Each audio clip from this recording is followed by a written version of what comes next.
Bismillahirrahmanirrahim. Besmele-i Şerife başımızın tacıdır.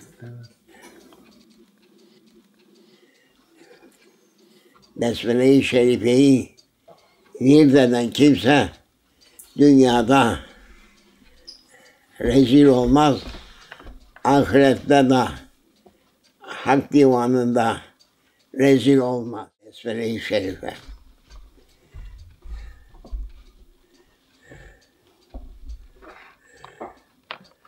Ondaki kuvvet, acayip kuvvet var.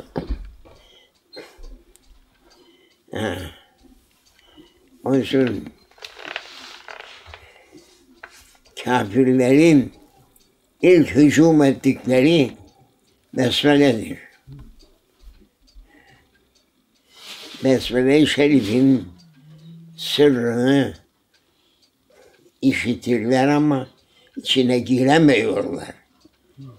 Besmele-i Şerife'deki kuvvet ve kudretin ne derecede olduğunu bunların tasavvurları bile yetişemez. Şöyledir böyledir demeye yok. Tasavvur bile edemezler. Besmele-i Şerife'deki kuvvetin, azametini ve onun için ilk hücum ettikleri Besmele'yi kaldırmaktır.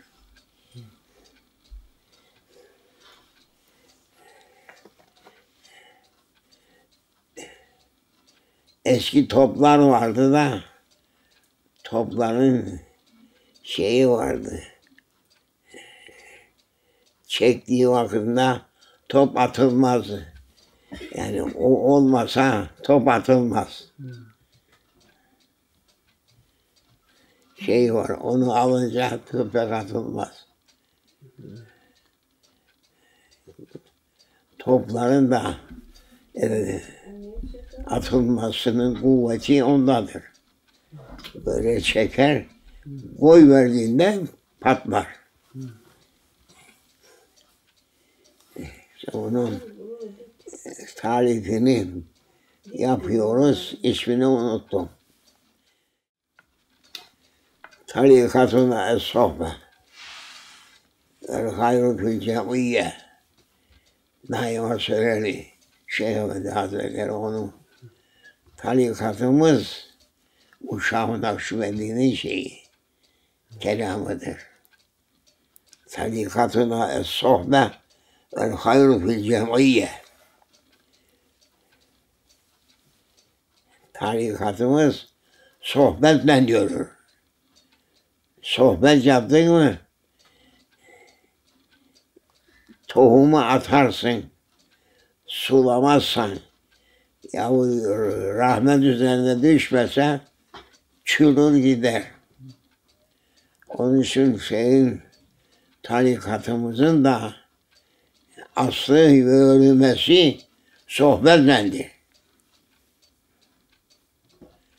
Bu daima dilinizde bulunsun. Din-i nasiha dedi Peygamber, değil mi? Meşayihler o denizden aldı. Din-i nasiha dediği vakitinde bir deryadır. Ucu yok, bucağı yoktur. Ondan aldı derdi Şeyh Efendi Hazretleri, efendim, tarikatına es-sohbe.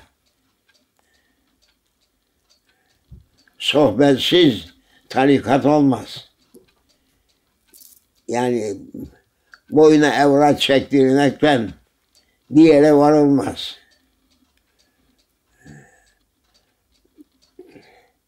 Müridi terbiye edecek, hazırlayacak, huzura takdim edecek, sıfata girdirecek sohbettir.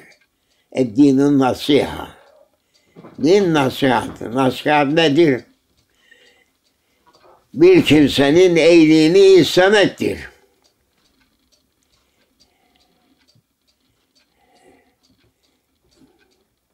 Nasihat, bütün peygamberler nasihatla geldi. Hepsi nasihat etti.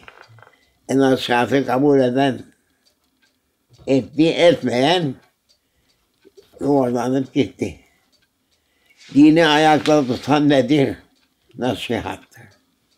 Hoşum, iki davar sağacak kadar bir miktar, bir müddet mümin mümine kavuştuğundan konuşsun diyor. Boş şakırıyı bırak. Olabilir boş şakırı söyle. Onun için de hiç olmazsa bir nasihat bulunsun. Bir nasihat bulunsun. Nasihat sözümüze bir kuvvet verir. Bir halavet verir imanımıza. Bir kuvvet verir, güç verir. Onun için din-i nasihat. Ve tarikatına es-sohbet. Bundan aldı Şah-ı Nakşibendi Hazretleri söylüyor. Bizim yolumuz sohbet yoludur. Konuşmak, dinlemek, birisi konuşur, konuşmayı bilen, sahilleri dinler, bir alışveriştir. Şeyh verir, mürit alır. Olmadı mı? Şeyh olmasa mürit yoktur. Mürit bir şey bilmez. Müridi yetiştiren şeyhtir. Neyle yetiştirir? Sohbetle. Sopayla değil. Değnekle, asayla değil. Lakin mürşidin sohbeti sopadan 1000 defa kuvvetli. Onun için her defasında Şeyh Efendi Hazretleri de öyle söylerdi Sultan-ı Evliya Efendimiz. Abdullah Dağıstani Hazretleri Şeyhimiz. Ya, Meşayih-i İzam'ın son halkası. Nakşilerin hatmi o. Onun mührü olmayan şeyh olamaz. Mürit de olamaz. Yolu da bulamaz. Söylenen de anlamaz. Odundur. Odun dülger eline geçmese odundur. Nereye yarar? Sobaya atar. Dülgerin eline geçti mi ona bir sıfat giydirir. Odundan, ağaçtan kereste yapar. Keresteden aklın fikrin almayan eşya yapar. Marangozdur der. Dülger başka, marangoz başkadır. Dülger, marangozun yaptığı işi yapamaz. Marangoz da dülgerin işiyle uğraşmaz.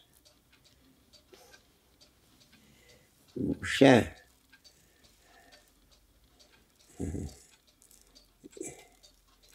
yontulacaktır insan. Yabanı kütük gibidir. 100 senedir sonra kütüktür. Lakin ustanın eline geçtiği vakında o kütüğü ne kadar mobilyalar yapar, ne kadar eşya yapar, ev eşyası veya dışarıda kullanılan eşyalar Ama ustasının elinde. Neyse 40 sene orada yatır, odundur odun. Yani nasihatla bizim kaba nefislerimizi yontar. Bir de böyle alırdı, böyle de bakardı eski bilgeler. Sonra o elindeki rendeyle böyle böyle yapar, gene bakar, düzeldiyse bize bırakır. Usta ister. Mobilya, tahtadan bir sürü eşya yapılır. Tahtadan demeyelim, ağaçtan. Ağaçtan kereste olur. Kereste de ustasının elinde bir şey olur. İnsanların kullanabileceği ve beğeneceği zinetle verenlerine bir hoşlukla verir. Bir de maslahatlarını ileri götürür. Maslahat sahibi olur. Onun nasihat boyuna müridi yontar. Böyle bakar. Vurur. Böyle bakar. Vurur. Dümdüz olacaksın. Ne için buyurdu Cenab-ı Mevla Subhanahu ve Teala? وَاسْتَقِمْ كَمَا اُمِرْتَ.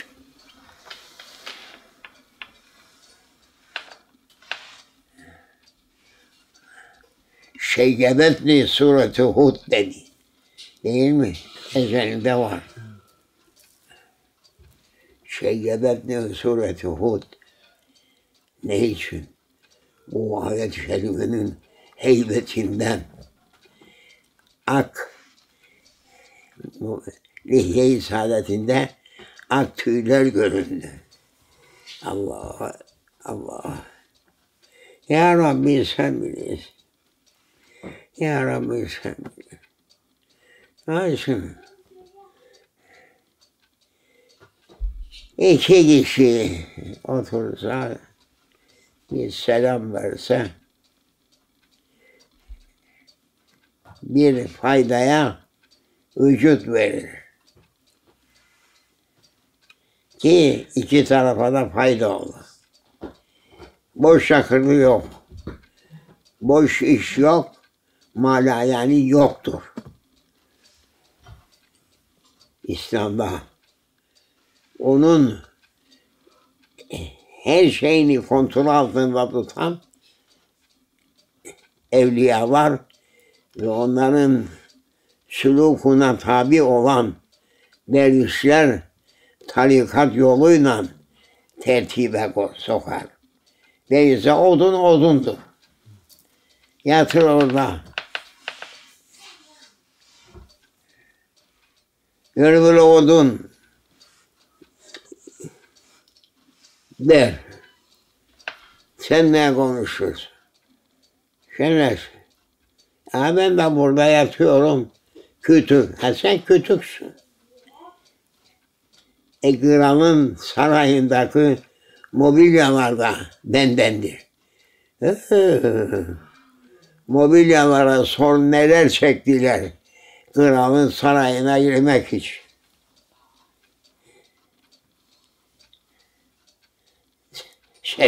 Seni yükleyip de kralın sarayına mı çektiler be? Sor bakalım mobilyalar neler çekti. Terbiye olsun. Kralın sarayına layık mobilya olsun. İşte onun için insan boyuna terbiyeye muhtaçtır. Ve zekkir ve inne zikraten fe'ul mu'min. Yont diyor. Ve zekkir. Her tezkir bir yontmadır, bir tarafını düzeltmektir. Fe inne zikraten fe'ul mu'minin. Zikra. Bu hatırlatmak müminlere fayda verir. Emin Allah'a tevhid yetişir. Fatiha. Ben bir nokta bir şey söylemek istiyorum bu kadar. Oo.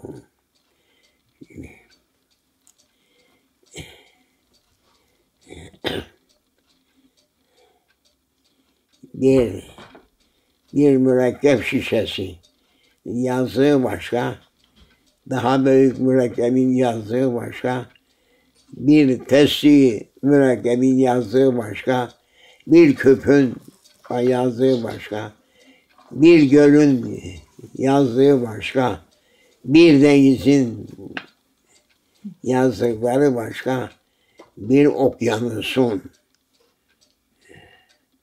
bir deryanın yazdırdıkları başkadır. Ah ya Rabbi, şükür Allah. Allah razı olsun oğlum.